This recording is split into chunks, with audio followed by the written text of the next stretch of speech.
আল্লাহর ভয় এটা অনেক দামি জিনিস। এটার নাম হচ্ছে তাকওয়াল্লাহ। এটার নাম কি? তাকওয়া। ওমরে ফারুক উবাই ইবনে কাব রাদিয়াল্লাহু তাআলা আনহুকে জিজ্ঞেস করলো, ইয়া উবাই মা হুয়া তাকওয়া? উবাই, তাকওয়া কি? হোয়াট ইজ তাকওয়া? What is the definition of তাকওয়া? উবাই ইবনে কাব প্রশ্নের উত্তর না করে ওমরে ফারুককে আবার প্রশ্ন করে বললেন, আমা সালাকতা তরিকান যা শাউক? হে আমিরুল মুমিনিন, আপনি কি কাঁটাযুক্ত কোনো রাস্তা দিয়ে, এমন রাস্তা যে রাস্তার ডানে বায়ে সামনে পেছনে ক্যাকটাসের গুলমলতা, খালি কাঁটা, এই কাঁটাযুক্ত কোনো রাস্তা দিয়ে কি আপনি কখনো হেঁটে যান নাই? ওমরে ফারুক বললেন, বালা, আমি হেঁটে গিয়েছি। উবাই বললেন, ওই রাস্তা দিয়ে হাঁটার সময় আপনি কেমন করে হেঁটেছেন? ওমরে ফারুক বললেন, ইজতাহাদতু ওয়া ইশতাম্মারতু, আমি এমন ভাবে হেঁটে গিয়েছি যাতে আশেপাশের ডানে বায়ে কাঁটা আমার গায়ে না লাগে, আমার জুব্বায় না লাগে। আমার জুব্বাটা ধরে আটো সাটো করে সন্তপর্ণে খুব সচেতনতার সাথে আমি হেঁটে গিয়েছি যাতে কাঁটা গায়ে না বিধে। উবাই বললেন, হাযা হুয়া তাকওয়া, এটাই তো তাকওয়া, এটাই তাকওয়া। এমন ভাবে এই পৃথিবীতে আপনাকে চলতে হবে যাতে শয়তানের কোনো হাতছানি, কোনো পাপ, কোনো পঙ্কিলতা, কোনো ধরনের অশ্লীল বিষয় আপনার গায়ে পৌঁছতে না পারে। এটাই তাকওয়া। বিশ্বনবী একবার খেজুরের ডালা ভেঙে মরুভূমির মধ্যে একটা দাগ টানলেন, লম্বা দাগ টেনে সাহাবাদেরকে বললেন, হাদা সিরাতুল মুস্তাকিম, এটার নাম সিরাতুল মুস্তাকিম। তারপর ডানে বায়ে দুই দিকে অনেকগুলো ছোট ছোট দাগ কাটলেন, বললেন, হাদিহি সুবুলুশ শায়তান, ডানে বায়ের রাস্তাগুলো এগুলো শয়তানের রাস্তা। ডান দিক থেকে বাম দিক থেকে তোমাকে শয়তান হাতছানি দিবে। গানের কনসার্টে চলো, ওখানে মমতাজ গান গাবে, আছে না নাই? মদের আড্ডাখানায় চলো, দুম্মা চলে ধুম দেখতে চলো, জুয়াবাজিতে চলো, নিষিদ্ধ পল্লীতে চলো। একটার পর একটা হাতছানি আপনাকে ডানে বায়ে সামনে থেকে পেছন থেকে আপনাকে গ্রাস করে ফেলতে চাইবে। কিন্তু মুমিন যখন সিরাতুল মুস্তাকিমের পথে একবার উঠেছে, এই পথটা শুরু হয়েছে দুনিয়া থেকে, এটার ওই প্রান্তে আছে জান্নাতুল ফেরদাউস। ঠিক কিনা? এজন্য প্রতিদিন সালাতে আমরা পড়ি ইহদিনাস সিরাতাল মুস্তাকিম। যে যুবকদের এই সমস্যা আছে, পর্নোগ্রাফির সমস্যা, এটা জাতীয় সমস্যা বাংলাদেশের জাতীয় রোগের নাম ডায়াবেটিক্স। জাতীয় রোগের নাম কি? আর যুবকদের জাতীয় সমস্যা হচ্ছে কি? পর্নোগ্রাফি। স্মার্টফোনগুলো আমাদেরকে স্মার্ট না বানিয়ে আমাদেরকে শেষ করে দিচ্ছে। ঠিক কিনা? এজন্য আপনার একটা শক্ত সিদ্ধান্ত পারে আপনাকে জান্নাতি বানাতে, আর আপনার দুর্বল সিদ্ধান্তটাই আপনাকে জাহান্নামী বানানোর জন্য যথেষ্ট। এজন্য মুমিন মাত্রই তাকে বিশ্বাস করতে হবে, আল্লাহ ইজ ওয়াচিং মি। কি বিশ্বাস করবেন? আল্লাহ ইজ ওয়াচিং মি, আল্লাহ আমায় দেখছেন। কেউ দেখে না, কারো দেখার দরকার নাই, কিন্তু আমার আল্লাহ দেখে। ঠিক কি না? এটাই সবসময় মুমিনের অন্তরে থাকতে হবে। এটার নাম ঈমান, এটার নাম তাকওয়া। এই তাকওয়া নিয়ে যেন আমরা মরতে পারি, আল্লাহ তুমি তৌফিক দাও। ঈমানের সাথে যেন আমাদের মৃত্যু নসিব হয়, তুমি তৌফিক দাও। বিশ্বনবী সবসময় দোয়া করতেন, আল্লাহুম্মা রযুকনা হুসনাল খাওয়াতিম, হে আল্লাহ তুমি আমার শেষটাকে ভালো করো, কারণ সব ভালো তার, শেষ ভালো যার। এরকম অনেকে আছে আজীবন ইসলামের পক্ষে ছিল, কিন্তু শেষকালে মোরতাদ হয়ে মারা যায়, আছে না নাই? আবার অনেকে আজীবন ছিল কাফের, মুশরিক, ইসলামের শত্রু, নাস্তিক, কিন্তু শেষকালে কালিমা পড়ে মারা যায়, আছে না নাই? জিহাদের ময়দানে এক সাহাবা যুদ্ধ করতে করতে কাফির মুশরিকদেরকে কচু কাটা করে জাহান্নামে পাঠিয়ে দিচ্ছিলেন। জিহাদের ময়দানে ওনার যুদ্ধ দেখে সব সাহাবারা বলল, আজকের জিহাদের ময়দানের সব সওয়াব এই সাহাবা পেয়ে যাবে। বিশ্বনবী বললেন, হুয়া ফিন্নার, ও জাহান্নামে যাবে। এক সাহাবী তো অবাক, এটা আবার কেমন কথা? জান মাল সব বাজি রেখে জিহাদের ময়দানে আল্লাহর দুশমনগুলোর একটার পর একটাকে শেষ করে দিয়ে জাহান্নামে পাঠিয়ে দিচ্ছে, আর এই মুজাহিদ ফি সাবিলিল্লাহ জাহান্নামে যাবে? How it's possible? এই সাহাবী পেছনে পেছনে লুকিয়ে লুকিয়ে দেখতে লাগলো যে আমি এটার শেষ দেখতে চাই। দেখতে দেখতে এক পর্যায়ে তিনি খুঁজে পেলেন যে সাহাবী কাফেরদের বিরুদ্ধে যুদ্ধ করতে করতে কাফেরদের বিশাল এক ঘাটির ভেতরে ঢুকে পড়েছে। সেখানে যুদ্ধ করতে করতে একটা পর্যায়ে এমন আসলো, সে মারে আবার মার খায়। শুধু মারে না, মারেও আবার মরেও। মার খেতে খেতে হঠাৎ তার ডান হাতে এক কাফের এক কোপ মেরে তার ডান হাতটা কেটে ফেলে দিল। তাকে আহত অবস্থায় রেখে দিয়ে কাফেররা অন্যদিকে চলে গেল। এই ডান হাত থেকে ব্লিডিং হতে হতে এমন অবস্থা আর সহ্য হয় না, আর কিছুক্ষণ ওয়েট করলেই তার শাহাদাতের মৃত্যু। কিসের মৃত্যু? কথা বলেন। আমাকে শহীদ করে সেই মিছিলে শামিল করে নিও, যে মিছিলের নেতা মীর হামজা খোবায়ে বেখাব্বা।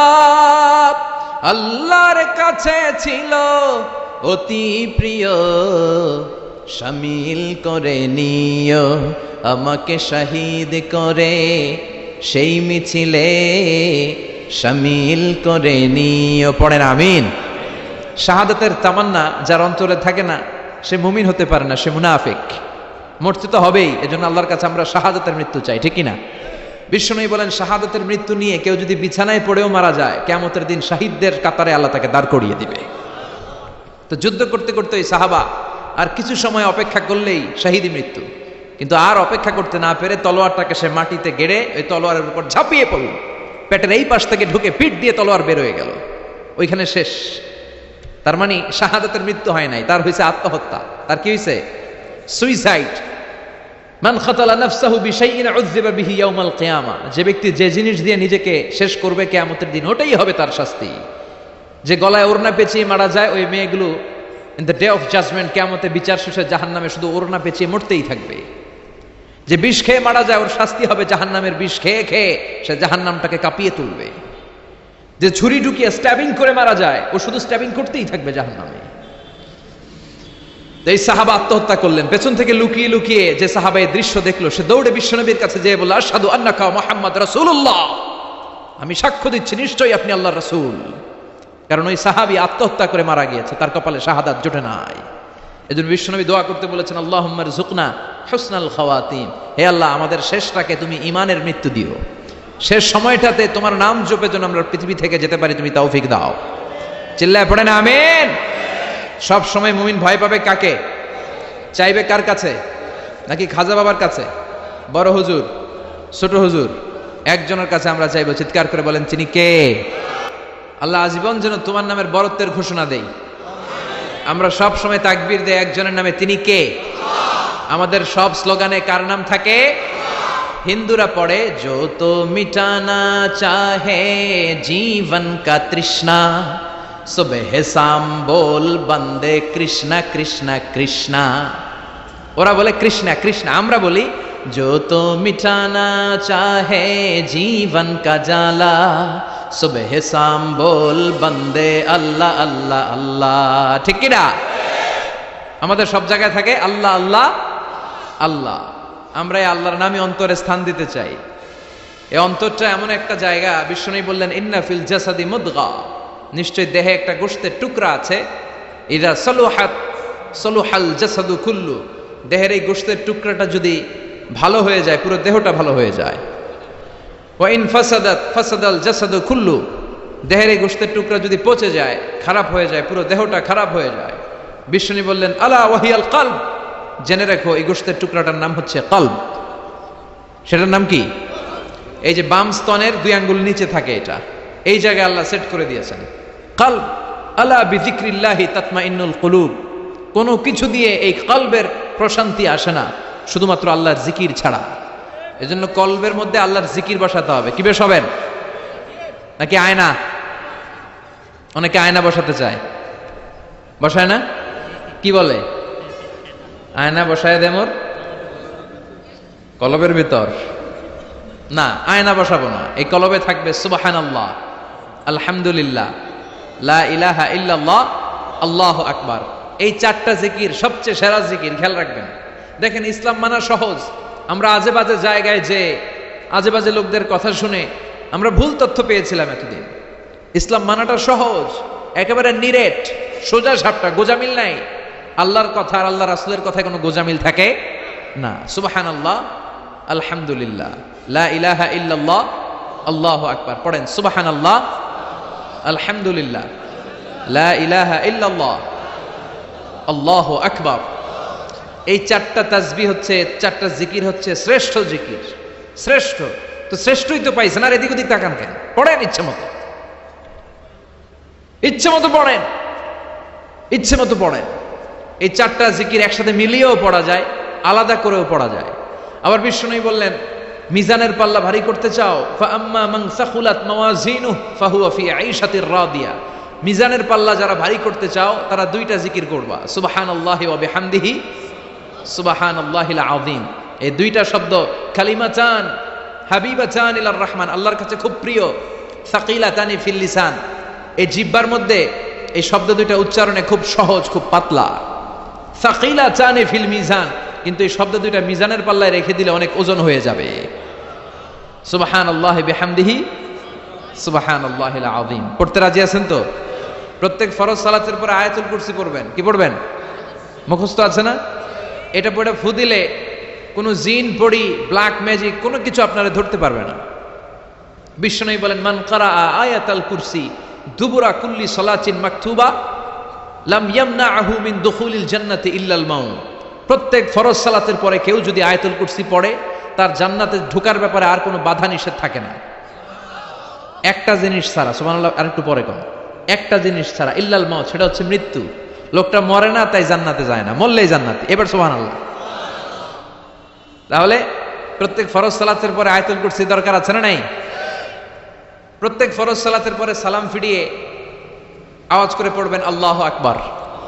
3 বার পড়বেন আস্তাগফিরুল্লাহ আস্তাগফিরুল্লাহ আস্তাগফিরুল্লাহ, সুবহানাল্লাহ 33 বার, আলহামদুলিল্লাহ 33 বার, আল্লাহু আকবার 34 বার, অথবা শেষে 3টা 33 বার পড়ে মিলাবেন লা ইলাহা ইল্লাল্লাহু ওয়াহদাহু লা শারীকা লাহু লাহুল মুলকু ওয়া লাহুল হামদু ওয়া হুয়া আলা কুল্লি শাইইন কাদির। আরেক বর্ণনা একটু বাড়ানো হয়েছে, ইউহয়ী ওয়া ইউমীত ওয়া হুয়া আলা কুল্লি শাইইন। এগুলো পড়ে না, কোত্থেকে কি হাবিজাবি পড়ে ঈমান নষ্ট করে। এজন্য মুমিন হবে, মুমিন they work smart, they don't work hard. মুমিন স্মার্টলি কাজ করে, মুমিন কষ্ট করে কাজ করে না। সুবহানাল্লাহ কইবেন না? মুমিন সুযোগ খোঁজে, মুমিন কাজ করে smartly. They don't work hard, they work smart. They work smart, তারা স্মার্টলি কাজ করে। আপনারা জানেন কাবা ঘরের 4টা কর্নার আছে। একটা কর্নারের নাম হচ্ছে রুকনুল হাজারিল আসওয়াদ, এটার নাম হচ্ছে ব্ল্যাক স্টোন কর্নার, যেখানে হাজরা আসওয়াদের পাথর আছে। এই পাথরটাতে চুমু দিলে জীবনের গুনাহ সব মাফ করে দেয় কে? এটা জান্নাতি পাথর। কিয়ামতের দিন এই পাথরকে আল্লাহ একটা জিহ্বা দিবে, ঠোঁট দিবে, 2টা চোখ দিবে, আর কিয়ামতের দিন আল্লাহর সামনে দাঁড়িয়ে এসে সাক্ষ্য দিবে যে আল্লাহ তোমার এই বান্দা আমারে চুমু দিয়েছিল, এ দিয়েছিল, এ দিয়েছিল, এদের সবাইকে মাফ করে দাও। তাই হাজরা আসওয়াদের কর্নার আর কাবা ঘরের যে স্বর্ণ দিয়ে খচিত দরজা, এই হাজরা আসওয়াদের কর্নার আর দরজার মাঝখানে ছোট্ট একটু জায়গা, এটারে আরবিতে বলে মুলতাজাম। আমার সাথে সাথে পড়েন, এটারে আরবিতে কি বলে? ইলতাজামা ইয়ালতাজিমু ইলতিজামান। মুলতাজিম মুলতাজাম মানে হচ্ছে যেটার সাথে লেগে থাকা হয় সব সময়। সাহাবারা এই জায়গাটার সাথে লেগে থাকতেন, পেট লাগিয়ে, গাল লাগিয়ে, চোখ লাগিয়ে, মুখ লাগিয়ে কাঁদতেন আর দোয়া করতেন। আর এই জায়গায় পেট লাগিয়ে, শরীর লাগিয়ে দোয়া করলে ওই দোয়া আল্লাহ ফিরিয়ে দেয় না। কিন্তু ওই জায়গায় দোয়া করার চান্সও এত সহজে পাওয়া যায় না, ধাক্কা ধাক্কি যুদ্ধ করতে হবে আপনারে। তো এক মাওলানা চান্স পাইছে, ওইখানে অনেক ধাক্কা ধাক্কি করে, খাইয়া দেয়া শক্তি কইরা ধাক্কা ধাক্কি, পাকিস্তানি পাঠানি যেগুলো আছে, 8-10টা পাঠান একসাথে দাঁড়ালে ওগুলার জ্বালায় কিছুই করা যায় না। এইভাবে তাকাইতে হয় ওদের দিকে, তাকাইলে আপনার টুপি পরে যাবে ছেলে, ইয়া উঁচু লম্বা। তো এই মাওলানা অনেক ধাক্কা ধাক্কি করে কোন রকম ওই মুলতাজামে হাত লাগাইতে পারছে। এখন আবার তো আরেক ধাক্কায় কই যে চলে যাবে কোনো হিসাব নাই। তো সেইখানে দাঁড়াই আল্লাহর কাছে দোয়া করছে, যেহেতু এই জায়গায় দোয়া করলেই আল্লাহ কবুল করে, এখন কয়টা চাবে আল্লাহর কাছে, সময় তো নাই। সে ওখানে হাত লাগিয়ে দোয়া করতেছে, আল্লাহ একটাই দোয়া, জীবনে যত দোয়া করছিলাম আর করবো সব দোয়া তুমি কবুল করে নিও। যত দোয়া জীবনে করছি আর মরার আগের দিন পর্যন্ত যত দোয়া আমি করব, এই দোয়াগুলো কবুল কইরো, এই একটাই চাওয়া, আর কিছু চাইলাম না তোমার কাছে। তো কিছু বাকি রাখছে? কথা বলেন। The believer, they work smart, they don't work hard. বিশ্বাসীরা স্মার্টলি কাজ করে, ওরা শক্তি খাটিয়ে ঘাম ঝরিয়ে কাজ করে না, ওরা সুযোগ খোঁজে, ওরা ঝোপ বোঝে কোপ মারে, ঠিক কি না? যেখানে সওয়াব বেশি, অল্প কাজে প্রফিট বেশি, লাভ বেশি, ওইটাই না মানুষ করবে, ঠিক কি না?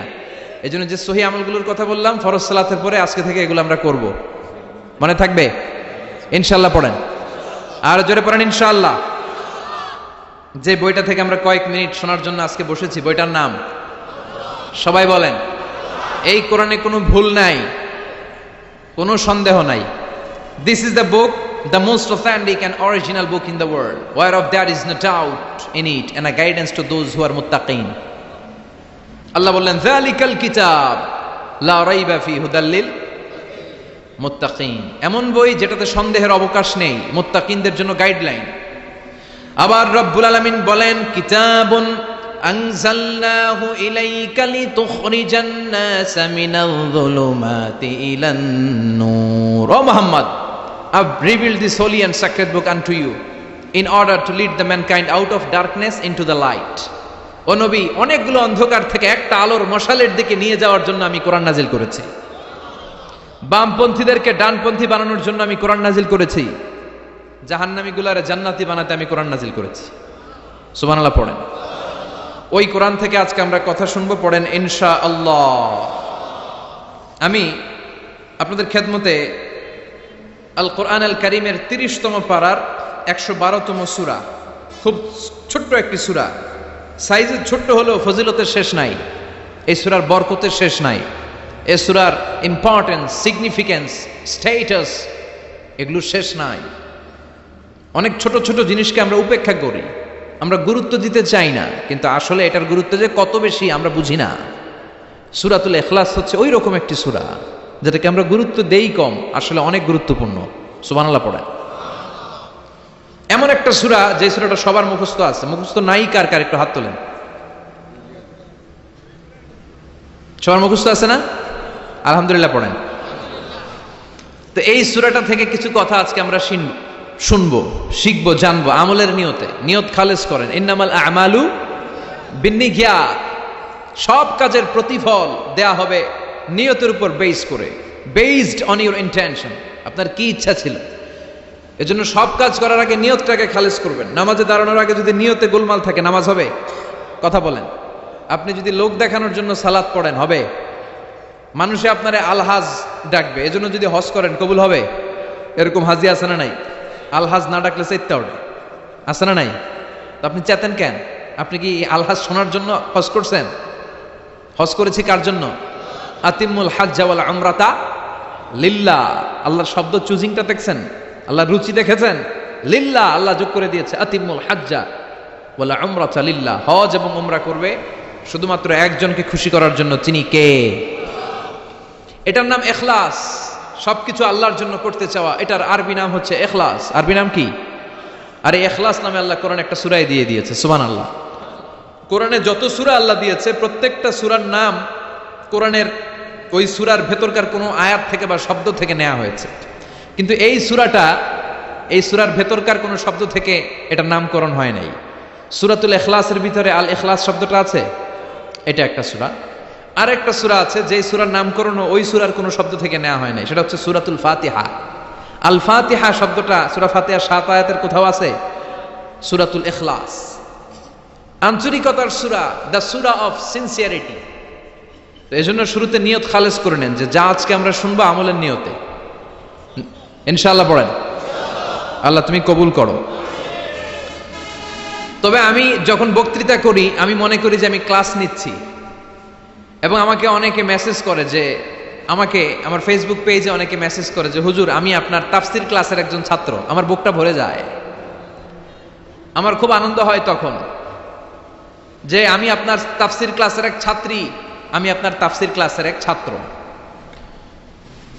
তো এটা একটা ক্লাস, এজন্য আপনাদেরকে কিছু জিজ্ঞেস করলে আপনারা আওয়াজ করে উত্তর দিবেন। সূরাটার নাম হচ্ছে সূরাতুল ইখলাস। কি নাম?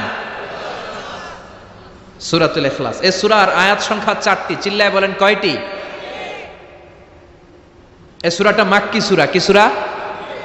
কোরআনের সূরাগুলো দুই ভাগে বিভক্ত, একটা মাক্কি আর একটা মাদানী। এটা কি সূরা? সবাই বলেন। এটা কোরআনের 112তম সূরা। এই সূরায় মোট শব্দ আছে 15টা, অক্ষর আছে 47টা। আলহামদুলিল্লাহ পড়েন। সূরাটার নাম হচ্ছে সূরাতুল ইখলাস। সূরাতুল ইখলাসে শুধু এই সূরার নাম নয়, আরো অনেকগুলো নাম পাওয়া যায় এই সূরার। তন্মধ্যে একটি নাম হচ্ছে সূরাতুত তাওহীদ। সূরাতুল ইখলাসের অপর আরেকটি নাম হচ্ছে সূরাতুত তাওহীদেরি মুর্শিদ আমার মুহাম্মাদের নাম বলো, মুহাম্মাদের নাম। আল্লাহর নাম জপলে বুঝতে পারি আল্লাহরই কালাম বলো, মুহাম্মাদের নাম। ওই নামেরই রশি ধরে যাই আল্লাহর পথে, ওই নামেরই ভেলায় চড়ে ভাসি নূরের স্রোতে। ওই নামের বাতি জেলে দেখি আরশের মুকাম, বলো মুহাম্মাদের নাম। পড়েন, তৌহিদেরি মুর্শিদ আমার, মুহাম্মাদের নাম বলো, মুহাম্মাদের নাম। আল্লাহর নাম জপলে বুঝতে পারি, আল্লাহরই কালাম বলো, মুহাম্মাদের নাম। সুবহানাল্লাহ পড়েন। এই সূরার একটা নাম হলো সূরাতুত তাওহীদ। কি নাম? সবাই বলেন, সূরাতুত তাওহীদ। কি নাম? তাওহীদের সূরা। তাওহীদ মানে একত্ববাদ, oneness of God, oneness of creator. আমাদের স্রষ্টা যে একজন, সেটাকে আরবিতে বলে তাওহীদ। আমরা এক আল্লাহ কেন্দ্রিক সব কাজ করি। আমরা নামাজের সময় ডাকি কারে? আজানের সময়, একামতে, জবাই, কুরবানি, স্লোগান, সবকিছুতে কার নাম? এটার বলে তাওহীদ। আর এই তাওহীদের বিপরীত হচ্ছে শিরক। আল্লাহ ছাড়া অন্য কারো কাছে হাত পাতা।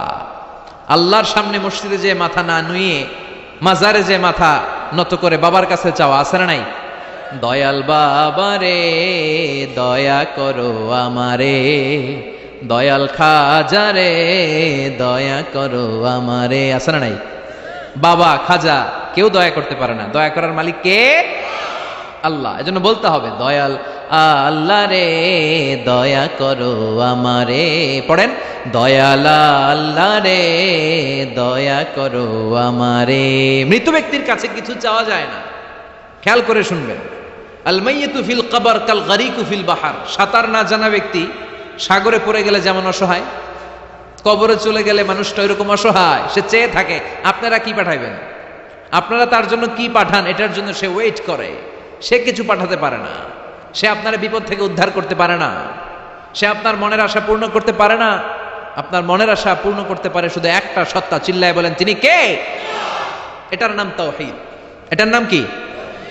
এজন্য খাজা বাবার দরবারেতে কেউ ফিরে না খালি হাতে। এগুলো বলবেন কখনো?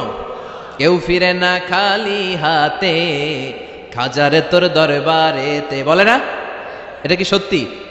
কত দরবার থেকে কত লোক খালি হাতে ফিরে। দামি ঘড়ি পরে গেছে, ঘড়ি চুরি হয়েছে, এখন খালি হাতে ফিরে। পকেট ভর্তি টাকা নিয়ে গেছিল, টাকা চুরি হয়ে যায়, খালি পকেটে ফিরে, আছে না নাই? দামি জুতা পরে গিয়েছে, জুতা চুরি, খালি পায়ে ফিরে, আছে না নাই? এক দরবার থেকে কেউ কোনোদিন খালি হাতে ফিরে না। চিৎকার করে বলেন, দরবারটা কার? কেউ ফিরে না খালি হাতে, আল্লাহরে তোর দরবারেতে। পড়েন, কেউ ফিরে না। মনে থাকবে? এটার নাম তাওহীদ, এটার নাম। আর এর বিপরীত হচ্ছে শিরক। বিপরীত কি? ইন্নাল্লাহা লা ইয়াগফিরু আন ইউশরাকা বিহি ওয়া ইয়াগফিরু মা দুনা যালিকা লিমান ইয়াশা। আল্লাহ বলেন তিনি সব গুনাহ মাফ করে দিতে পারেন, সব গুনাহ তিনি ক্ষমা করে দেন, সব পাপ তিনি মার্জনা করে দেন, শুধুমাত্র শিরকের পাপ ছাড়া। কোন পাপ ছাড়া? মনে থাকবে? শিরক করছেন তো মরছেন, শিরক করেছেন তো মরেছেন। ক্যান্সারের অ্যান্সার আছে, শিরকের কোনো অ্যান্সার নাই, কারণ আল্লাহ সব মাফ করে, এটা মাফ করে না। ইন্না শিরকা লা যুলমুন আযীম, এটা মহাপাপ, সব পাপের বড় পাপ, সব পাপের বাপ। এটার নাম শিরক। এটার নাম কি? চাবো আল্লাহর কাছে, চাবো, সেজদা দিব আল্লাহর কাছে, সেজদা দেব। মনের আশা আকাঙ্ক্ষা জ্বালা যন্ত্রণা সব দূর করে দিতে পারে একজন। চিৎকার করে বলেন তিনি কে?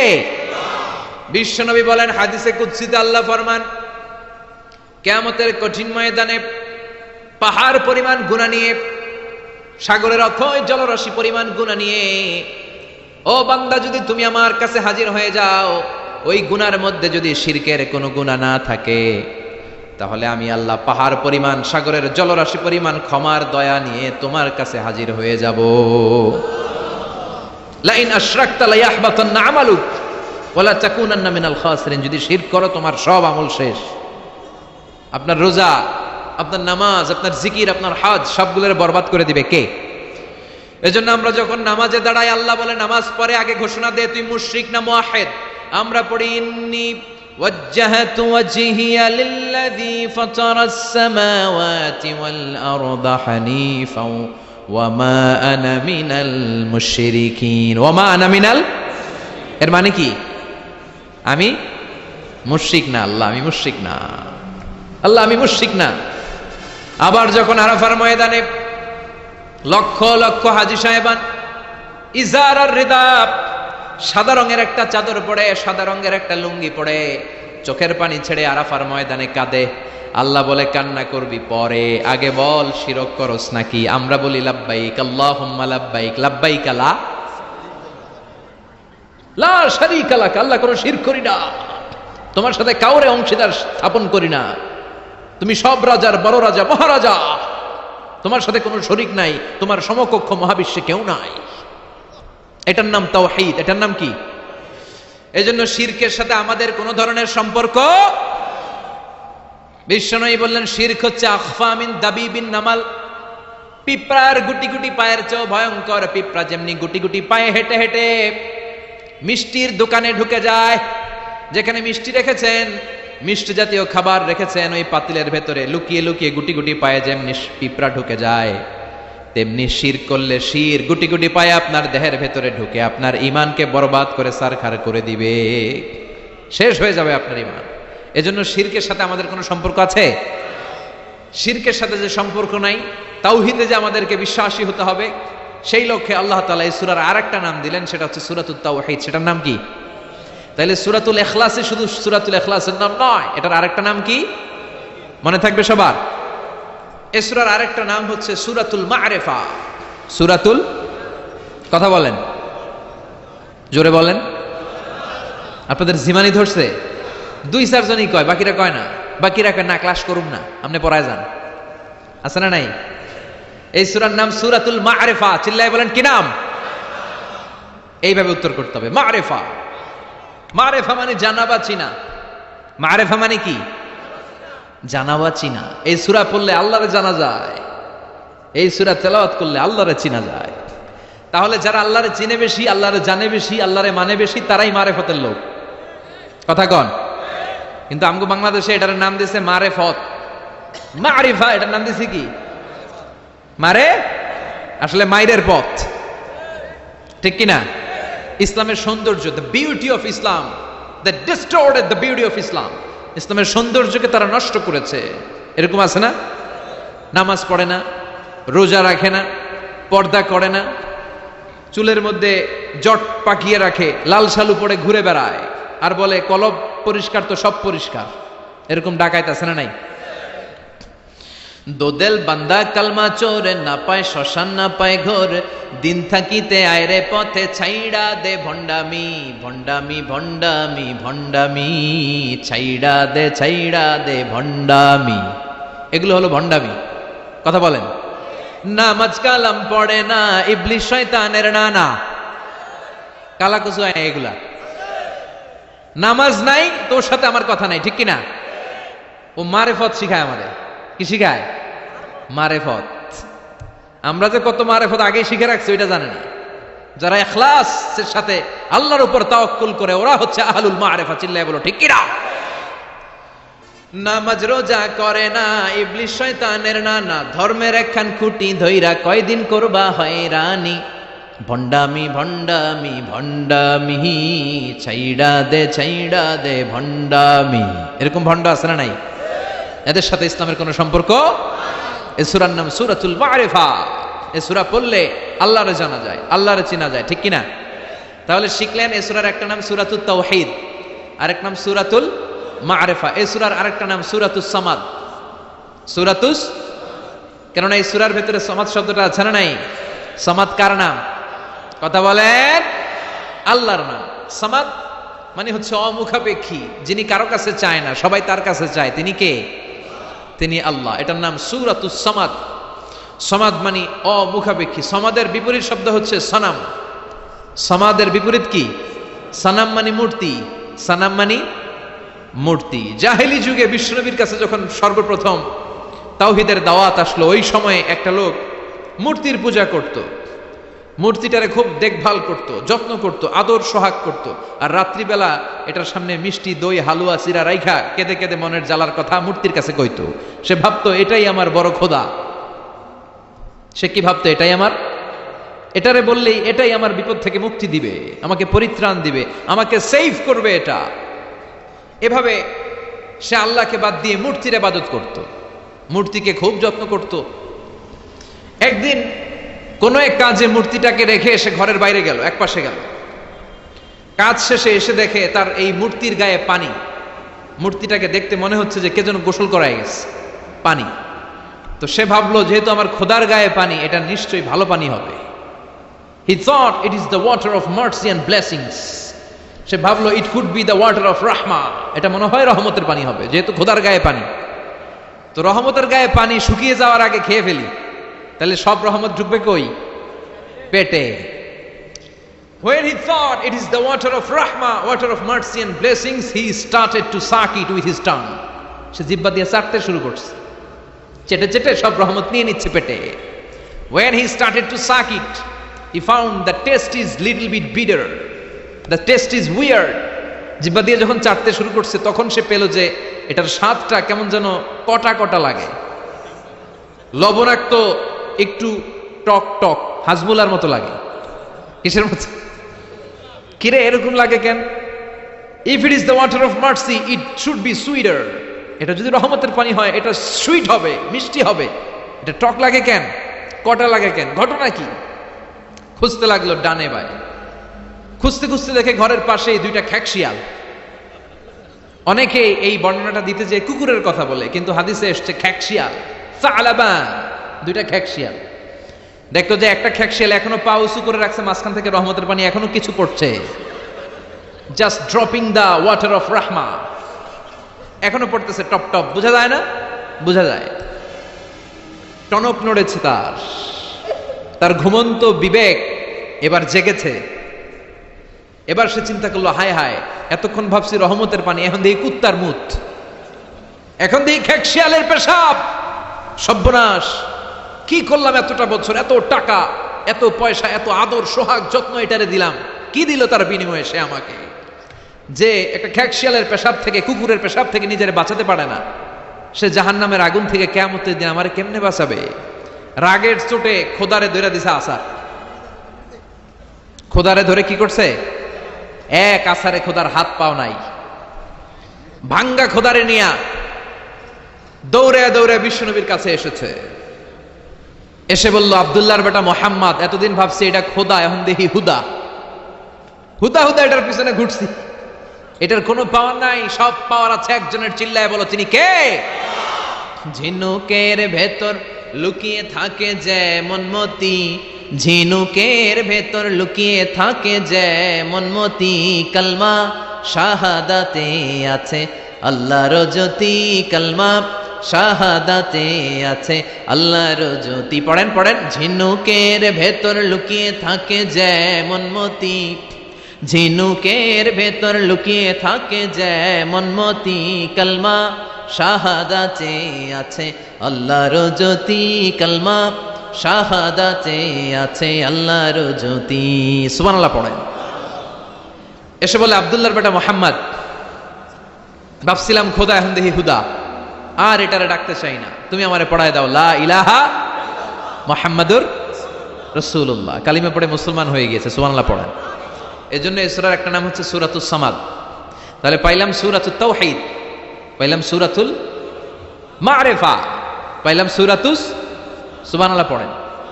এই সূরাটা বিশ্বনবী সাল্লাল্লাহু আলাইহি ওয়াসাল্লাম প্রতিদিন ফজরের নামাজের সুন্নত যে 2 রাকাত, ফজরের সালাতের সুন্নত 2 রাকাত পড়ি না আমরা, এই সুন্নত 2 রাকাতে বিশ্বনবী পড়তেন। মাগরিবের 2 রাকাত সুন্নতের মধ্যে এই সূরাটা পড়তেন। বেতেরের 3 রাকাতের শেষ রাকাতে বিশ্বনবী সূরাতুল ইখলাসটা পড়তেন। আবার তাওয়াফ করার পরে যারা হজ উমরা করছেন, তাওয়াফ করা লাগে না? কয়টা? 7টা। 7টা তাওয়াফে একটা তাওয়াফ হয়। 7টা রাউন্ড দিলে, টার্ন দিলে, 7 টার্নস মেক এ তাওয়াফ। 7টা টার্ন দিবেন আপনি, তখন একটা তাওয়াফ হয়। এই ইবাদতটা শুধু মক্কাতুল মুকাররমাতে করা যায়, আর পৃথিবীর কোথাও করা যায়? তাওয়াফ। প্রতিদিন 120টা রহমত নাজিল হয় কাবা ঘরে। সিত্তুন আলী তাইফিন, 7টা তাওয়াফকারীদের জন্য। আর বাঈন আলিল মুসাল্লিন, 40টা যারা কাবা ঘরে নামাজ পড়ে তাদের জন্য। ওয়াল 20 লিন-নাযিরিনা ইলাল কাবা, বাকি 20টা যারা নামাজও পড়ে না, তাওয়াফও করে না, শুধু কাবার দিকে দু চোখ মেলে তাকিয়ে থাকে, তাদের উপর প্রতিনিয়ত 20টা রহমত নাজিল হতে থাকে। প্রতিদিন 120টা রহমত নাজিল হয় কাবাকে কেন্দ্র করে। সুবহানাল্লাহ। বাড়িতে গিয়া চিৎকার করে আল্লাহু আকবার। এই 7 তাওয়াফ করার পরে 2 রাকাত নামাজ পড়া সুন্নাত, জানেন? জানা না থাকলে জেনে রাখেন, হজে যেদিন যাবেন কাজে লাগবে, উমরা করতে গেলেও লাগবে। 7 তাওয়াফ করে 2 রাকাত সালাত পড়তে হয়। এই 2 রাকাতের প্রথম রাকাতে বিশ্বনবী পড়তেন সূরাতুল কাফিরুন, কুল ইয়া আইয়ুহাল লা আ'বুদু মা, আর দ্বিতীয় রাকাতে পড়তেন সূরাতুল ইখলাস।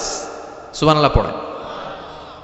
আবার বিশ্বনবী এই সূরাকে বলেছেন সুলুসুল কোরআন, কোরআনের 3 ভাগের 1 ভাগ। একবার কেউ যদি তাজবিদের সাথে সূরাতুল ইখলাস তেলাওয়াত করে, রব্বুল আলামিন তার আমলনামায় 10 পারা কোরআন তেলাওয়াতের সওয়াব দিয়ে দিবে। 2 বার তেলাওয়াত করলে 20 পারার সওয়াব দেয়া হবে। 3 বার যদি কেউ এই ছোট্ট সূরাটা কেবলমাত্র 3 বার তেলাওয়াত করে, পুরো কোরআন খতমের সওয়াব আমলনামায় দিবে কে?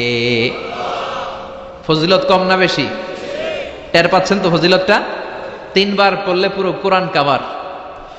কোন কোন মুহাদ্দিসিন বলেছেন না, বিশ্বনবী সুলুসুল কোরআন দ্বারা 1/3 অফ দ্য বুক দ্বারা এটা বুঝায় নাই। বিশ্বনবী বুঝিয়েছেন পুরো কোরআনটাকে যদি প্রেসাইজ করা হয়, কনসাইজ করা হয়, যে হুজুর পুরো কোরআনের সব কথাগুলোর আপনি প্রেসাইজ করে 3 শব্দে আমারে বলেন যে পুরো কোরআন আল্লাহ কি বলেছে, তাহলে আমি বলবো কোরআনে আল্লাহ আপনাকে বলেছে তাওহীদের কথা, বলেছে রিসালাতের কথা, আর বলেছে আখিরাতের কথা। তাহলে পুরো কোরআনের মৌলিক কথা 3টা। 1 নাম্বার তাওহীদ, 2 নাম্বার রিসালাত, 3 নাম্বার, সবাই বলেন 1 নাম্বার, 2 নাম্বার, 3 নাম্বার। যেহেতু এই সূরাটা তাওহীদ নিয়ে কথা বলে, যেহেতু এই সূরাটা তাওহীদের রূপরেখা অঙ্কন করেছে, সেহেতু কেউ যদি এই সূরাটা পড়ে কেমন যেন সে কোরআনের 3 ভাগের 1 ভাগ তেলাওয়াত করে ফেলল। কোন সুবহানাল্লাহ। এজন্য এটাকে বিশ্বনবী বলেছেন সুলুসুল কোরআন, 1/3 অফ দ্য বুক। হয় একবার পড়লে 10 পারা, 2 বার 20 পারা, 3 বারে পুরো খতম, না হয় অন্তত তাওহীদের সব বিষয়গুলো আপনার অন্তরের মধ্যে ঢুকে যাবে। চিল্লায় কোন আল্লাহু আকবার। অনেক বরকতের সূরা। বিশ্বনবী মুহাম্মদ রাসূলুল্লাহ সাল্লাল্লাহু আলাইহি ওয়াসাল্লাম মক্কা থেকে মদিনায় হিজরত করে আসলেন। মদিনায় যাওয়ার আগে কোবা পল্লী, যারা হজ উমরায় গিয়েছেন, মক্কা থেকে মাত্র 5 কিলোমিটার দূর একটা মসজিদ আছে, মসজিদে কোবা।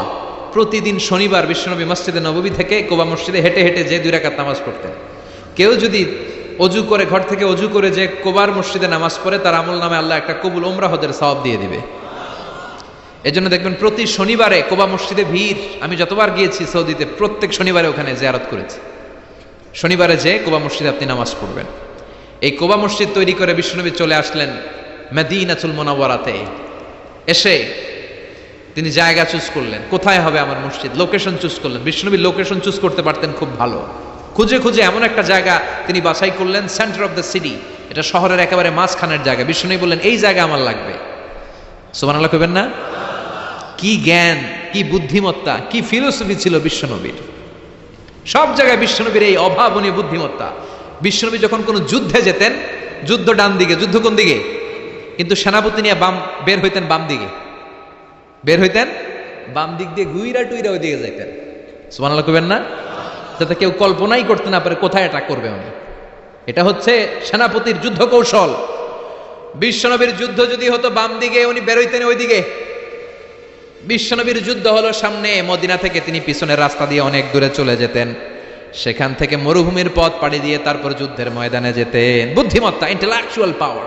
হি ওয়াজ a very good mediator ever in the world. পৃথিবীর সবচাইতে বেশি কূটনৈতিক বুদ্ধি সম্পন্ন মানুষ করে আল্লাহ তাআলা বিশ্বনবীকে বানিয়েছেন।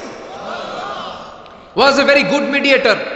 মধ্যস্থতা করতে পারতেন ভালো, সালিস করতে পারতেন ভালো। সালিস আমরা বাংলায় বলি সালিস, আসলে শব্দটা সালিস, আসানি আসালিস। আমার আপনার মধ্যে ঝগড়া, তো আমি 1 আপনি 2, আরেকজন লাগবে কি 3 নাম্বার, আসালিস। এটাকে বলে সালিস। সালিসই করতে পারতেন বিশ্বনবী। চমৎকার। স্বামী স্ত্রীতে ঝগড়া হইলে মিলাই দিতেন। কত ফাতেমা আর আলীর ঝগড়া মিলাই দিতেন তার হিসাব নাই। সুবহানাল্লাহ কইবেন না?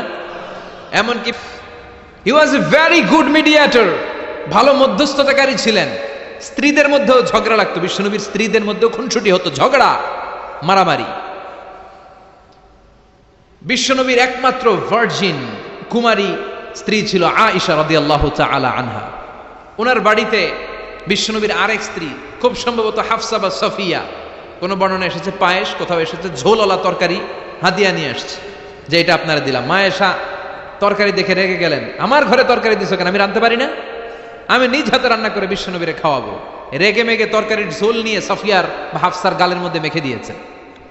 হাফসা যে বিশ্বনবীর কাছে বলি, ইয়া রাসূলুল্লাহ, কুমারী বউ তো আদর করছেন বেশি, লাই দিয়া কই তুলছেন দেখেন।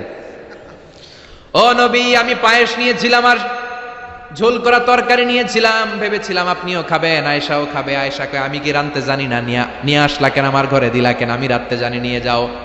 শুধু আমার তরকারিটা প্রত্যাখ্যান করে নাই, তরকারির ঝোল আর পায়েস দিয়ে আমার গালের মধ্যে কসমেটিক্স বানাইয়া দিছে। এই যে গাল দেখেন, দলিল নিয়ে আসছি, দেখেন কি করছে। বিশ্বনবীর পদ্ধতি ছিল, বিচার কেউ দিলেই he never take any action, he never react anymore. কখনো উনি অ্যাকশনে যেতেন না, উনি দুই পক্ষের কথা শুনতেন। সুবহানাল্লাহ পড়েন। আর আমাদের বিচার করতে গেলে একজনের কথা শুনে আরেকজনের বাস আছে না নাই? বললেন আয়েশারে ডাকো, আয়েশা এমন করেছো? করেছি। কেন করেছো? বলে ইয়া রাসূলুল্লাহ, মাথাটা গরম ছিল, নিজেকে সামলাতে পারিনি গো নবী, সামলাতে পারিনি, আমি ভুল করেছি, আমি স্বীকার করলাম, মাফ করে দেন। বিশ্বনবী বললেন, এবার ঠিক আছে, দুজনের কথা আমি শুনেছি, এবার আমার জাজমেন্ট হচ্ছে কিসাস, মানে যেমন করেছো তেমন, গুতা মারলে গুতা, ঘুষি মারলে ঘুষি, আঘাত করলে আঘাত, ঠিক কিনা? হাফসাকে তুমি যেমনি ঝোল মাখিয়ে দিয়েছো, হাফসা তুমিও বাটি থেকে ঝোল নিয়ে আয়েশার গালে পলিশ করে দাও। হাফসাও সুযোগ পাইয়া ঝোল নিয়ে মাইখা দিছে। এবার দুইজনের গালে কসমেটিক্স। বিশ্বনবী মুচকে হাসলেন, আরশের উপর থেকে খুশি হয়ে গেল কে? এটা হচ্ছে বিশ্বনবীর বিচার করার বুদ্ধিমত্তা। হি ওয়াজ এ ভেরি গুড মিডিয়েটর। ঝগড়া লাগলেই, বুখারীতে একটা চ্যাপ্টার আছে, চ্যাপ্টারের নাম হচ্ছে ইযহাবু বিনা নুসলিহ বাইনাহুম। চ্যাপ্টারের নাম আমাকে নিয়ে চলো, আমি মিলাইয়া দিব। চ্যাপ্টারের নাম কি? আমাকে নিয়ে যাও, আমি মিলাইয়া দিয়ে আসবো। কত জায়গায় যে বিশ্বনবী যে মিলাইয়া দিয়ে আসতেন। মক্কা থেকে তিনি যখন মদিনায় এসছেন, মদিনার দুইটা গোত্র ছিল, আউস আর খাজরাজ। এদের এই দুই গোত্রের মধ্যে 100 বছরের মারামারি, 120 বছরের যুদ্ধ, কেউ থামাতে পারে না। থামাতে পারবে কি করে?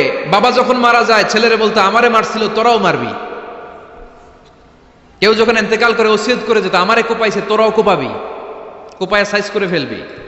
তো সবাই সবার রাগ আর ঝাল মেটানোর জন্য এরকম ছেলে মেয়েদেরকে ওসিয়ত করে যেত যে এই যুদ্ধ যেন বন্ধ না হয়, আমার প্রতিশোধ তুই নিবি বাবা। এরকম ডাকাইতেছে লোক আছে না নাই?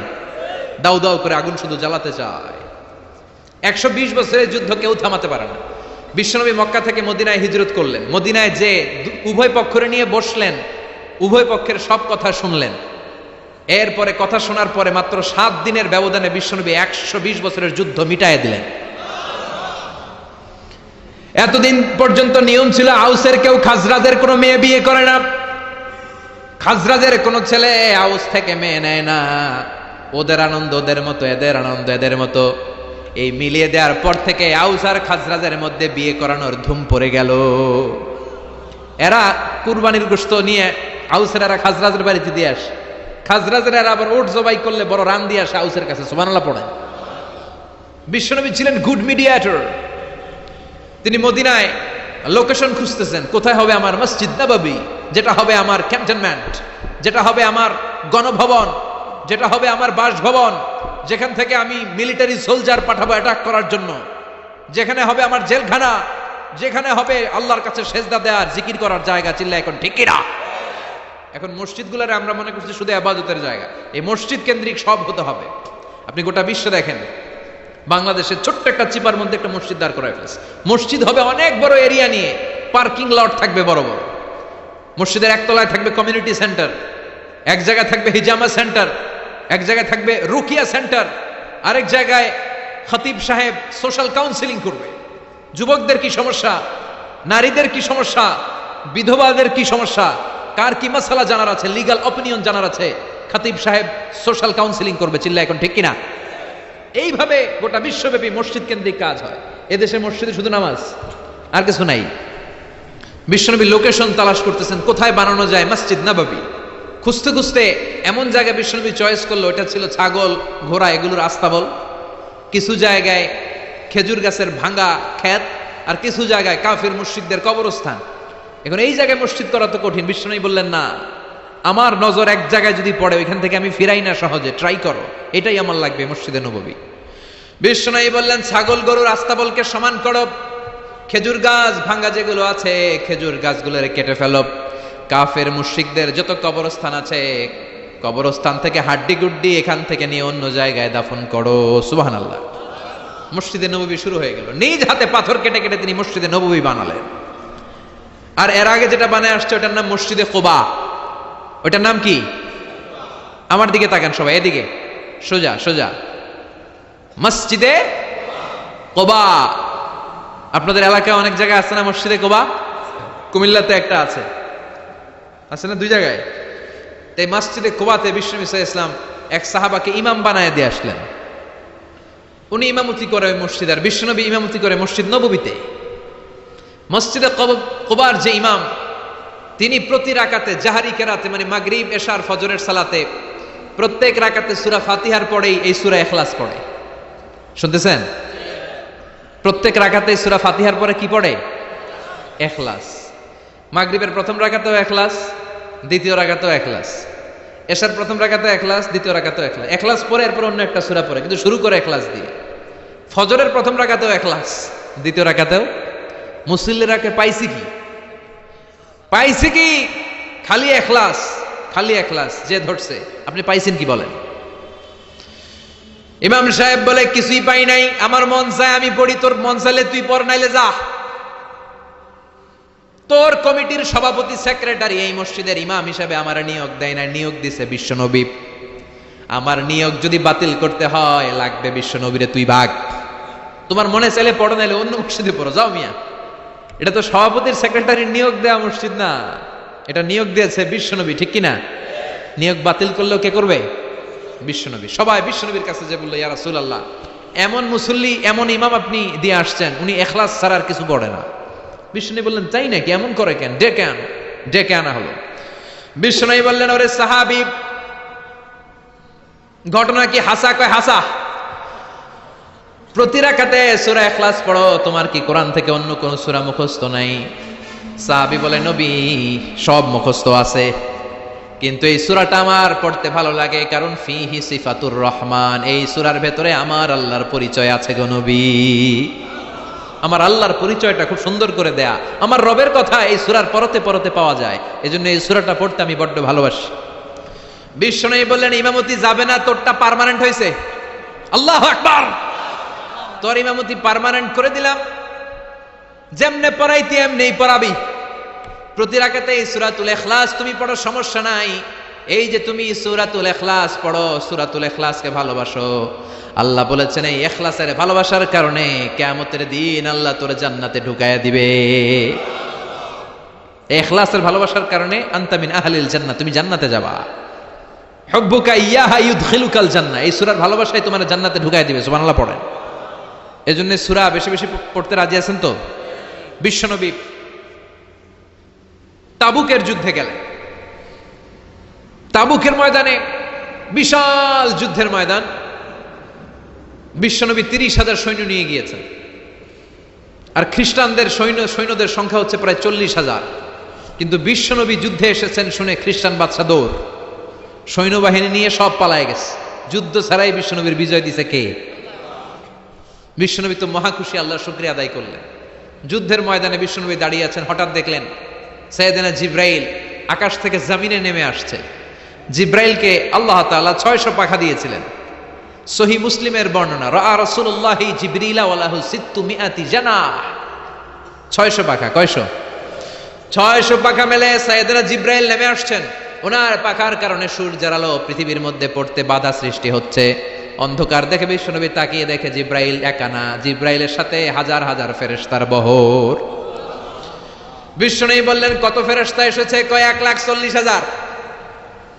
সাইয়েদনা জিব্রাইল বললেন, ও নবী, আপনি যুদ্ধের ময়দানে আল্লাহর শুকরিয়া করেন, আর ওই মদিনাতে আপনার কলিজার টুকরা সাহাবী মুআবিয়া ইবনে মুআবিয়া আল মুজানি একটু আগে শেষ নিঃশ্বাস ত্যাগ করেছে গো নবী।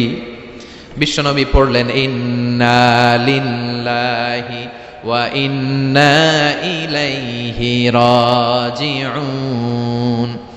সাইয়েদনা জিব্রাইল বলেন, নবী, এইমাত্র মুআবিয়া ইবনে মুআবিয়া আল মুজানি দুনিয়া থেকে বিদায় নিয়েছে, আপনি কি তার রুহের মাগফিরাতের জন্য গায়েবানা জানাজা পড়বেন না? বিশ্বনবী বললেন অবশ্যই পড়ব। সাহাবাদের মধ্যে ঘোষণা দিয়ে দিলেন সবাই ওযু করে আসো, যুদ্ধের ময়দানে আল্লাহ আমাদেরকে বিজয় দিয়েছে। আর খবর পেলাম মদিনাতে আমার সাহাবা মুয়াবিয়া ইন্তেকাল করেছে, মুয়াবিয়ার রূহের মাগফিরাতের জন্য আমরা গায়েবানা জানাজা পড়ব। পড়েন সুবহানাল্লাহ। গায়েবানা জানাজা কি বুঝেন? লাশ থাকে না সামনে, লাশ নাই, 4 তাকবীর, এটা আপনি পড়তে পারেন, এটা আপনি পড়তে পারবেন। লাশ নাই কিন্তু তার জন্য দোয়ার জন্য পড়তে পারবেন। জানাজা মানেই দোয়া, দোয়া লিল মাইয়িত।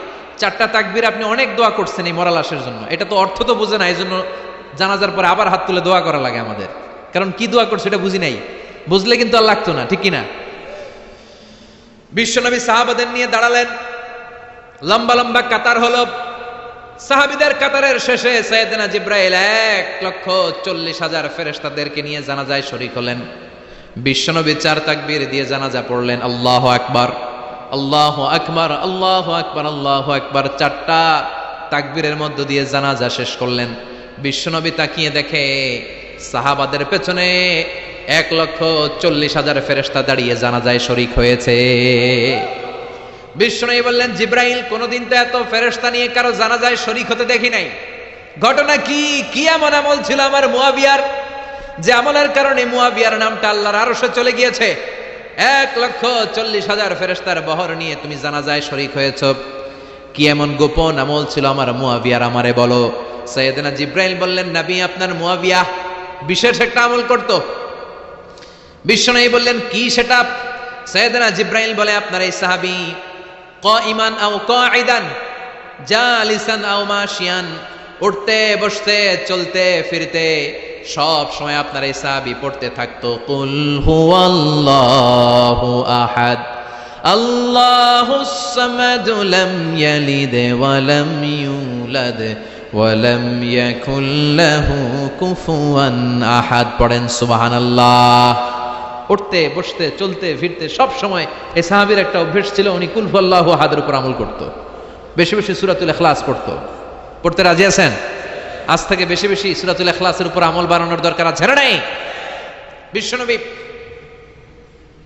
প্রতিদিন সকালবেলা, সন্ধ্যাবেলা, ওয়া ইনদামা ইয়াযহাব ইলা ফিরাশি, আর রাতে যখন বেডে ঘুমাতে যেতেন, হাত দুইটা এরকম করতেন, করে তিনি সূরাতুল ইখলাস পড়তেন, সূরাতুল ফালাক পড়তেন, সূরাতুন নাস পড়তেন। এই 3টা সূরা পড়তেন। এই 3টা সূরাকে একসাথে বলে 3 কুল। কি বলে? কুল আস-সালাসা। কারণ এই 3টা সূরার শুরুতে কুল আছে না নাই? 3 কুল পড়ে বিশ্বনবী হাতের মধ্যে ফু দিতেন। ফু দিয়ে মাথা থেকে শুরু করে মুছতে মুছতে মুছতে মুছতে পা পর্যন্ত মুছতেন, হাত মুছতেন, সারা দেহের যতটুকু সম্ভব বিশ্বনবী সারা দেহের মধ্যে এই 3 কুল পড়া হাত দুইটা দিয়ে সারা দেহের মধ্যে বিশ্বনবী হাত বুলিয়ে দিতেন, মেসেজ করে দিতেন, কোন সুবহানাল্লাহ। সকালে, সন্ধ্যায়, আর রাতের বেলা বিছানায় গেলে। এটা protection from all the bad আইস। যত হিংসুক চক্ষু আছে, যত ভূত পেতনি আর শয়তানের অনিষ্ট আছে, সব থেকে আপনাকে রক্ষা করবে কে? এজন্য প্রতিদিন এগুলো পড়বেন। কি কি পড়বেন? এরকম হাত দুইটা মিলায়া সূরা ইখলাস, সূরা ফালাক, সূরা নাস, 3টার বলে একসাথে 3 কুল। কি বলে? আজকে থেকে এটার আমল করা যাবে। মা আয়েশা যখন অসুস্থ হতেন, বিশ্বনবীর কাছে যে বললেই বিশ্বনবী বলতেন, আয়েশা, হাত দুইটার একসাথে করো, সূরা ফালাক পড়ো, ইখলাস পড়ো, নাস পড়ো, ফু দাও, আর সারা দেহে মেসেজ করো। সুবহানাল্লাহ পড়েন। বিশ্বনবী একবার সেজদায় আছেন। কিসে আছেন? চিল্লায় কোন? সেজদা অবস্থায় লাদাগাতহু আকরাব, একটা বিচ্ছু পোকা এসে বিশ্বনবীর হাতের মধ্যে কামড় দিয়েছে। বিচ্ছু কামড় দিলে খুব আরাম লাগে না? হ্যাঁ, বিষাক্ত, পয়জনাস, ভ্যানামাস। বিশ্বনবী ব্যথা পাচ্ছেন, প্রচন্ড ব্যথায় বিশ্বনবী অস্থির। বিশ্বনবী বললেন, লাআনাতুল্লাহি আলাল আকরাব, এই বিচ্ছুর উপর আল্লাহর লানত। এটা মুসল্লিও চিনে না, নবীও চিনে না, কোন জায়গায় কামড় দিতে হবে এটাও জানে না, কিন্তু কামড় দিয়েছে, ব্যথায় কাতরাচ্ছে। বিশ্বনবী বললেন, লবণের পানি গরম দাও, আঙ্গুলের উপরে ঢালো। লবণের পানি গরম দিয়ে আঙ্গুলের উপরে ঢালতে শুরু করে দিল। বিশ্বনবী পড়তে আরম্ভ করলো, কুল হুয়াল্লাহু আহাদ, আল্লাহুস সামাদ, লাম ইয়ালিদ ওয়া লাম ইউলাদ ওয়া লাম ইয়াকুল লাহু কুফুয়ান আহাদ। পড়েন সুবহানাল্লাহ। এজন্য ব্যথা পেলে, সাপে কামড়ালে, বিচ্ছু কামড়ালে, বল্লা কামড়ালে, মধুপোকা কামড়ালে কি করবেন? সূরা ইখলাস, সূরা ফালাক, সূরা নাস, আবার বলেন সূরা ইখলাস, সূরা ফালাক, সূরা পড়ে ফু দিবেন। আর রাত্রেবেলা, সকালবেলা ঘুমোতে যাওয়ার আগে হাতের মধ্যে ফুর দিয়ে সারা দেহে মেসেজ। মনে থাকবে? না মাহফিল শেষ, ওয়াজও শেষ? মনে থাকবে তো? আল্লাহ বললেন কুল হুয়াল্লাহু আহাদ, নবী আপনি বলেন আল্লাহ একজন, এক এবং অদ্বিতীয়। আমাদের আল্লাহ কয়জন? একজন হওয়াতে আমাদের জন্য লাভ না লস? কেমনে লাভ? 3 জন 4 জন হইলে কইতাম আমগো আল্লাহ 4 জন। হ্যাঁ, 3 জন হইলে 3 রকম বলতো, একজনের খুশি করে পারি না। 3 জন হইলে ঝামেলা আছে না নাই? আল্লাহ যদি 2 জন হতো কি হতো? একজন বলতো এতদিন তুমি তোমার মন মতো মহাবিশ্বের সব কিছু পরিচালনা করেছো, আজকে থেকে আমি আমার মন মতো করবো, ঝামেলা আছে না নাই? এতদিন দুনিয়ার মানুষগুলো পায়ে পায়ে ভর দিয়ে হাঁটতো, হাত দিয়ে খেত, এখন থেকে যতগুলা মানুষ আসবে সব হাতে চলবে আর পা দিয়ে খাবে, আছে না নাই? এতদিন যাবত মেয়েরা গর্ভধারণ করতো তোমার নিয়মে, ছেলেরা কামাই করতো, এখন থেকে পুরুষরা গর্ভধারণ করবে, মেয়েরা কামাই করবে, আছে না নাই? এতদিন তুমি পূর্ব দিক থেকে সূর্য উঠিয়েছো, পশ্চিম দিকে অস্ত দিয়েছো, কালকে থেকে আমার নিয়মে পশ্চিম দিক থেকে সূর্য উঠাবো আমি, পূর্ব দিকে অস্ত যাবে। কিলাকিলি আছে না নাই? 2 জনের মধ্যে যদি সংলাপ সমঝোতা না হইতো মারামারি আছে না? এজন্য আল্লাহ বলেন লাউ কানা ফীহিমা আলিহাতুন ইল্লাল্লাহু লাফাসাদাতা, মহাবিশ্বে আল্লাহ একজন না হয়ে যদি একাধিক হতো, মহাবিশ্বটা মুহূর্তের মধ্যে ধ্বংস হয়ে যেত, ঠিক কি না? এজন্য আল্লাহ একজন হওয়াতে আমাদের লাভ হয়েছে। 3 জন হইলে 3 রকম কথা কইতো, ঠিক কি না? একজন বলতো আমারে বেশি ডাকস না কেন, ডাকস কেন? আল্লাহ 3 জন, খোদা কয়জন? একজন বলতো ওরে ডাকস আমারে ডাকস না কেন, ওর জিকির করলি আমার নামের জিকির করলি না কেন, ওরে খুশি করতে চাস আমারে করস না কেন? ভেজাল হইতো না? এখন একজন, মারলেও আসি, কাটলেও আসি, বাঁচলেও আসি, একজন। সুবহানাল্লাহ পড়েন, এটা সহজ হয়ে গেছে। এজন্য আল্লাহ বললেন কুল হুয়াল্লাহু, সবাই বলেন কুল হুয়াল্লাহু আহাদ, মানে এক বা একক। আল্লাহর কোনো শরীক নাই, তার কোনো সাথী নাই, তার কোনো বন্ধু নাই, তার কোনো বাবা নাই, তার কোনো পিতা নাই, তিনি হলেন আহাদ। আহাদ হচ্ছে আল্লাহর চমৎকার একটা নাম। সাইয়েদনা বেলাল রাদিয়াল্লাহু তাআলা আনহুকে ঈমান আনার জন্য অত্যাচার শুরু করা হলো। এমন কোনো মাইর নাই তারা দেয়া হয় নাই, পিটিয়ে পিটিয়ে রক্তাক্ত করে জমিনে ফেলে রাখা হতো, পিটিয়ে গোশত হাড্ডি থেতলে ফেলা হতো। প্রচন্ড মরুভূমির গরম বালুর মধ্যে ওনাকে শুইয়ে রেখে পেটের উপরে পাথর চাপা দেয়া হতো, বলতো এবার জিকির কর লা ইলাহা ইল্লাল্লাহ। বেলাল আর জিকির করতে পারে না, লা ইলাহা ইল্লাল্লাহ শ্বাস বেরোয় না, শ্বাস যেটা ঢুকায় বের করতে পারে না, শ্বাস নিতে পারে না, লা ইলাহার আওয়াজ আর মুখ দিয়ে বের হয় না। এবার বেলাল ছোট্ট করে আল্লাহরে ডাকে, পড়ে আহাদ। কি পড়ে? আরো জোরে পড়েন। এজন্য আল্লাহ বললেন কুল হুয়াল্লাহু আহাদ, তিনি এমন আল্লাহ, তিনি হলেন আহাদ। আহাদ ছিল বেলালের জিকির, ঠিক কিনা? এখন আজান আছে কিন্তু বেলালের রূহ নাই, মানুষ আছে কিন্তু সেই ঈমান নাই, চিল্লা এখন ঠিক কিনা? আজ সেই কোরআন আছে, হাদিস আছে, সেই ঈমান আরে মানুষ নেই, সেই আলী হায়দারে উসমান নেই। আজানের ধ্বনি আছে আগেরই মতোই, আজানের ধ্বনি আছে আগেরই মতোই, বেলালের সেই রূহ নেই, বেলালের সেই রূহ নেই। আজ সেই কোরআন আছে, হাদিস আছে, সেই ঈমান আর মানুষ নেই, সেই আলী হায়দারে উসমান নেই। ফলসফা আছে আগেরই মতোই, ফলসফা আছে আগেরই মতোই, গজলের সেই তালকিন নেই, গজলের সেই তালকিন নেই।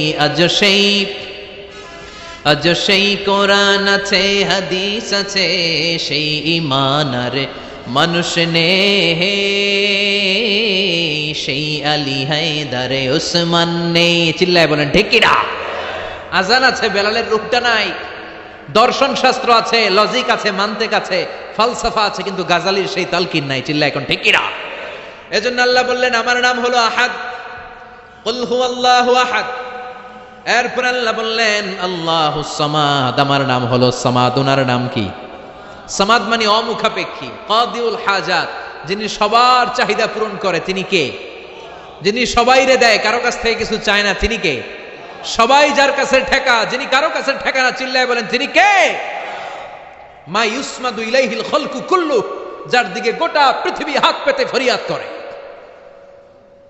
যার দিকে পৃথিবীর সব সত্তা তাকিয়ে থাকে, তিনি রহমতের বারিধারা নাজিল করলে, তিনি রিজিক দিলে আমাদের বেঁচে থাকা সম্ভব, তিনি ছাড়া কেউ আমাদের রিজিকের যোগান দিতে পারে। তার নাম সামাদ। চিল্লায় বলেন তার নাম কি? আল্লাহ ডেকে বলে গোলাম লাউ আন্না আউওয়ালাকুম ওয়া আখিরাকুম ওয়া ইনসাকুম ওয়া জিন্নাকুম, তোমাদের শুরু থেকে শেষ পর্যন্ত, আদম থেকে শেষ পর্যন্ত যত লক্ষ কোটি মানুষ দুনিয়ায় আসবে, সবগুলো মানুষ বিশাল এক মরু প্রান্তরে দাঁড়িয়ে যদি আমি আল্লাহর কাছে চাইতে শুরু করে দাও, সবাই যদি আল্লাহর কাছে মনের সব চাওয়াগুলো বলে, আল্লাহ আমারে বাড়ি দাও, আমারে গাড়ি দাও, নারী দাও, এটা দাও, ওটা দাও, আমার সব দাও, আল্লাহ সবাইকে সব যদি দান করে দেয়, আল্লাহর ক্ষমতার 1 ইঞ্চিও কমবে না, আল্লাহর ধনভাণ্ডারের 1 ইঞ্চিও ঘাটতি হবে না। সুবহানাল্লাহ পড়েন। এজন্য কেউ যেটা পারে না, পারে কে? আমাদের যার যা দরকার আল্লাহ যদি সবাইরে সব দিয়ে দেয়, ওনার ভান্ডারের কিছু কমতি হবে? এজন্য ওনার নাম সামাদ। সবাই ওনার কাছে হাত পাতে, উনি হাত পাতে কার কাছে? কথা কন। সবাই ওনার কাছে ঠেকা, উনি ঠেকা কার কাছে? এজন্য আল্লাহ বললেন কুল হুয়াল্লাহু আহাদ আল্লাহুস সামাদ লাম ইয়ালিদ ওয়া লাম ইউলাদ ওয়া লাম ইয়াকুল লাহু কুফুয়ান আহাদ। লাম ইয়ালিদ ওয়া লাম ইউলাদ, তিনি জন্ম দেয়ও নাই, জন্ম নেয়ও নাই। সুবহানাল্লাহ পড়েন। আমার বাবা আছে না? আপনার বাবা আছে না? আল্লাহর বাবা আছে? সুবহানাল্লাহ পড়েন। আমাদের ছেলে মেয়ে হয় না? আমাদের কারো ছেলে হয়, কারো মেয়ে হয়। আল্লাহর ছেলে মেয়ে আছে? কথা কন। মক্কার মুশরিকরা বলতো আল মালাইকাতু বানাতুল্লাহ, ফেরেশতারা আল্লাহর মাইয়া। কি কইতো? ফেরেশতারা আল্লাহর মেয়ে। আর বলতো সাইয়েদনা উযাইর আলাইহিস সালাম আল্লাহর ছেলে, সাইয়েদনা ঈসা আলাইহিস সালাম আল্লাহর ছেলে, ফেরেশতারা হলো আল্লাহর মেয়ে। আল্লাহ বলে ভুল বললি, লাম ইয়ালিদ ওয়া লাম ইউলাদ। সুবহানাল্লাহ। তার কোনো নসবনামা নাই, আমাদের নসবনামা আছে। আমার নাম মিজান, বাবার নাম আলী আহমদ, দাদার নাম জাইনুল আবেদিন, তার বাবা মাকরাম, তার বাবা অমুক সমুক। আছে না নাই? আপনার নাম কি? আপনার আব্বার নাম কি? তার বাবার নাম হাসেদ আলী, ওনার বাবার নাম? আপনার আব্বার নাম? হ্যাঁ, মমতাজ উদ্দিন। বাবার নাম কেরামত আলী। দাদার নাম খায়া ফলাইছে, মনে থাকে না আমাদের।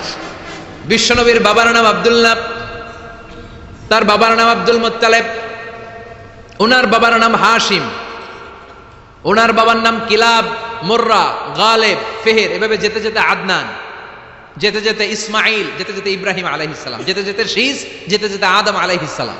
এটা বিশ্বনবীর নসবনামা, ঠিক কিনা? আমাদের নসবনামা থাকে, আমাদের বংশ পরিক্রমা থাকে। আমার নাম অমুক, বাপের নাম অমুক, দাদার নাম অমুক। তো আল্লাহর নাম আল্লাহ, আল্লাহর বাপের নাম কি? আল্লাহর দাদার নাম আছে? আছে। এজন্য আল্লাহ বললেন লাম ইয়ালিদ ওয়া লাম ইউলাদ ওয়া লাম ইয়াকুল লাহু কুফুয়ান আহাদ। আল্লাহু আকবার। ওয়া লাম ইয়াকুল লাহু কুফুয়ান আহাদ, মহাবিশ্বে তার মতো কেউ নাই, তিনি তার মতো। লাইসা কামিসলিহি শাই, কেউ তার মতো নয়, তিনি তার মতো। সুবহানাল্লাহ। তার মতো ক্ষমতায়, তার মতো শক্তিতে, কুদরতে মহাবিশ্বে দ্বিতীয় কোন সত্তা আছে? সৌন্দর্যে আল্লাহর চেয়ে সুন্দর কেউ আছে? কথা কন।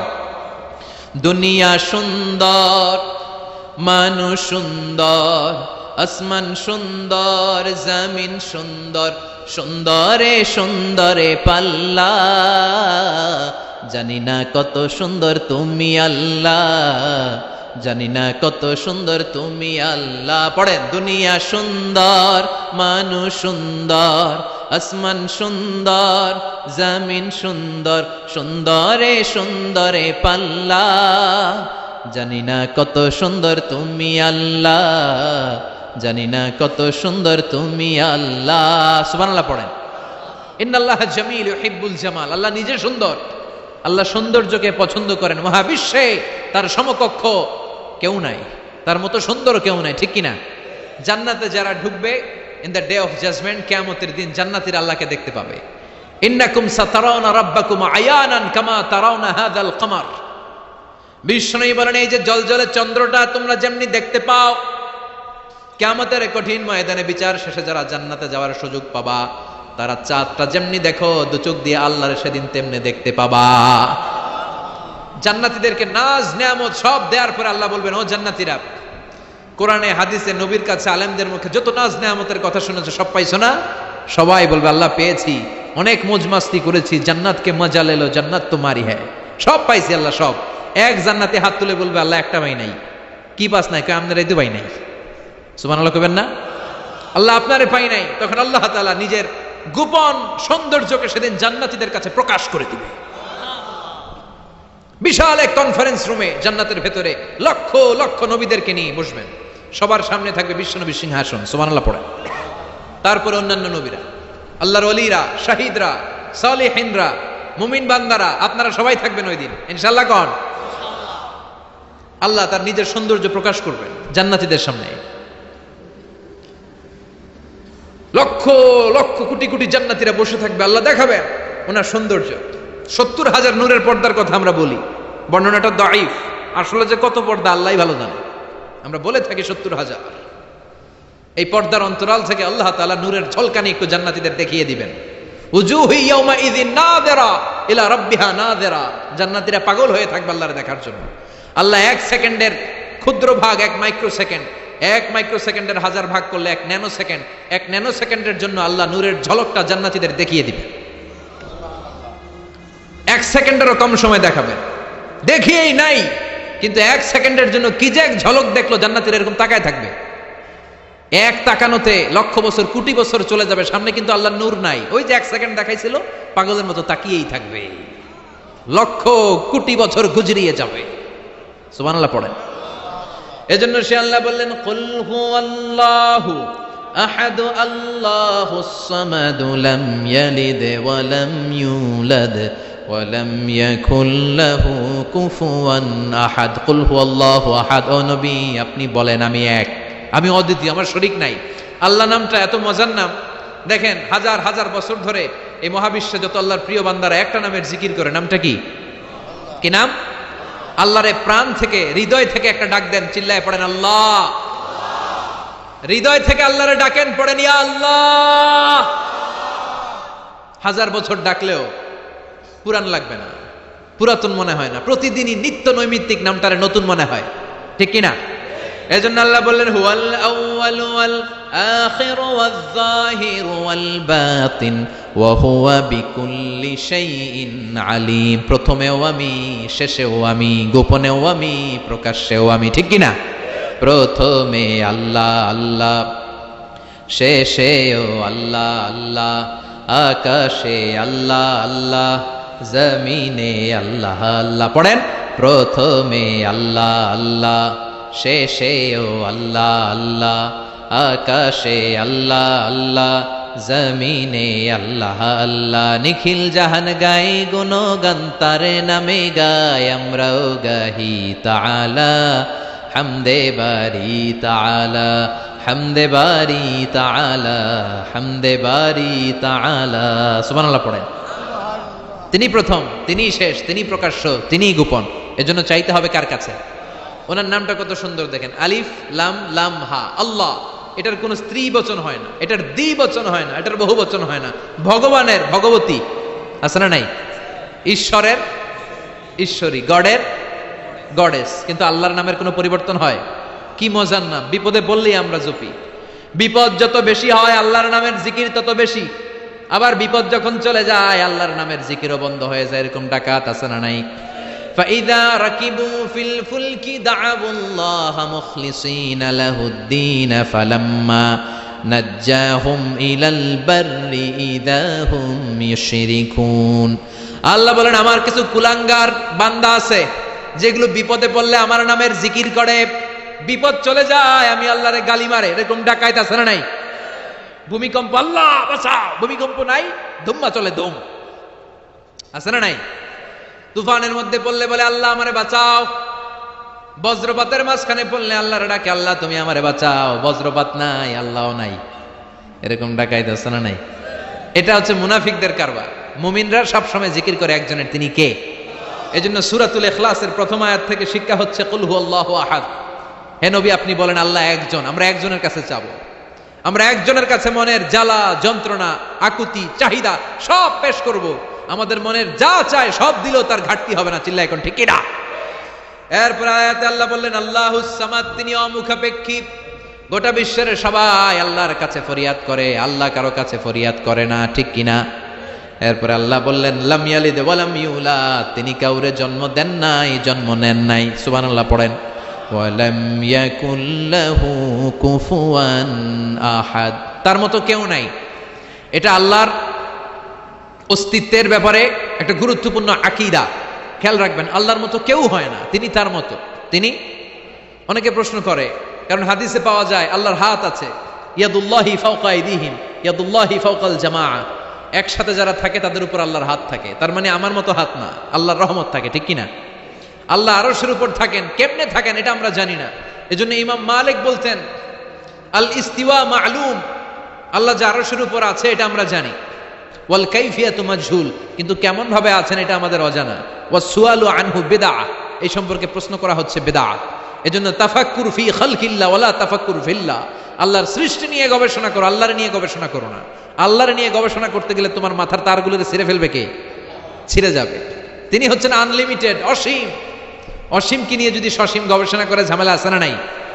এজন্য আল্লাহর নিয়ে গবেষণা না করে আল্লাহর তৈরি করা পাহাড়ের দিকে তাকান, মরুভূমির দিকে তাকান, গাছপালার দিকে তাকান, সাগরের দিকে তাকান, ঝর্ণার দিকে তাকান। ঝর্ণা ঝর্ণা ঝর্ণা রে, বলনা বলনা বলনা রে, কার বিরহে পাগল পাড়া তুই, কার মিলনে ফুল ফসলে ভরা রে তোর দুকুল ভুই, কার মিলনে ফুল ফসলে ভরা রে তোর দুকুল ভুই। ঝর্ণা ঝর্ণা ঝর্ণা রে, বলনা বলনা বলনা রে, কার বিরহে পাগল পাড়া তুই। সুবহানাল্লাহ পড়েন। এজন্য আল্লাহর অস্তিত্ব নিয়ে গবেষণা করা যাবে, গবেষণা চলবে আল্লাহর সৃষ্টি নিয়ে। কি নিয়ে? আর সব সময় বিপদে আপদে তাওয়াক্কুল করবে একজনের উপর, তিনি কে? চাইবো কার কাছে? রাজি আছেন সবাই? আল্লাহ আমাদের সবাইকে কথাগুলো বুঝার ও আমল করার তৌফিক দান করুক। আমরা পড়ি আমিন। সুবহানাকাল্লাহুম্মা বিহামদিকা আশহাদু আল্লা ইলাহা ইল্লা আনতা আস্তাগফিরুকা ওয়া আতুবু ইলাইক।